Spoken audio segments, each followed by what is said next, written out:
dërgimit të salavatit mbi ehli bejtin, të gjithë jemi të ndërgjegjshëm se Allahu i Madhëruar e ka shoqëruar dërgimin e salavateve mbi të dërguarin e tij, paqja dhe bekimi i Allahut qoftë mbi të dhe mbi familjen e tij, me salavatin për ehli bejtin e tij të pastër. Krahas kësaj vërejmë edhe shumë hadithe të transmetuara nga shumë sahabë dhe të përcjella nga shumë dietar të mëdhenj të hadithit rreth salavateve për ehli bejtin. Muslimi transmeton në Sahihun e tij në kapitullin dërgimi i salavatit për të dërguarin e Allahut, pas të shehudit me zinxhir transmetimi nga Ebu Mesaud al-Ansari, i cili ka thënë: ne ishim në mexhlisin e Saad ibn Abedës dhe erdhi tek ne i dërguari i Allahut, paqja dhe bekimi i Allahut qoftë mbi të dhe mbi familjen e tij.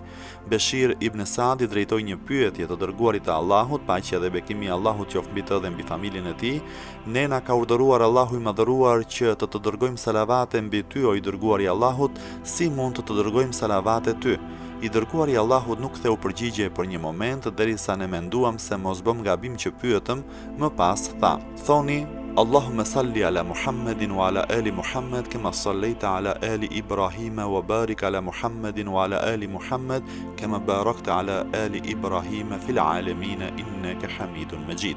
Allahu im, bekoje Muhammedin dhe familjen e Muhammedit ashtu siç bekove Ibrahimin dhe familjen e Ibrahimit, begatoje Muhammedin dhe familjen e Muhammedit siç begatove Ibrahimin dhe familjen e Ibrahimit në të gjitha botët, ti je ai që të takon falëndërimi dhe lartësimi.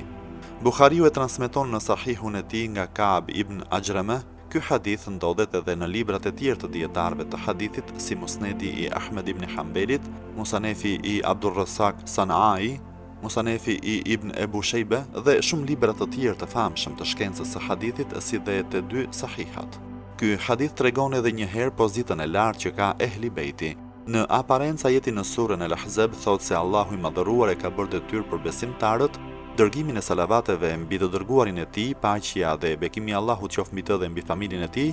Mirpo kur i dërguari i Allahut, paqja dhe bekimi i Allahut qoftë mbi të dhe mbi familjen e tij, u mësoi sahabëve të tij mënyrën e dërgimit të salavateve, ai u përgjigji duke dhënë edhe mënyrën e duhur për të dërguar salavate, duke përfshirë edhe familjen e tij. Dihet se i dërguari i Allahut nuk jep vendime bazuar në anën emocionale apo sipas qejfit të tij, sepse ai nuk flet asgjë nga vetja e tij, por çdo gjë që thotë është shpallje e shpallur. Kjo vërteton rëndësinë e familjes profetike, pjesës së cilës është edhe prijesi besimtarëve, Imam Aliu, paqja qoftë mbi të. Prandaj është detyrë çdo myslimani që kur të dërgoj salavat për profetin të përmendet edhe familjen e tij të pastër në salavatin që dërgon.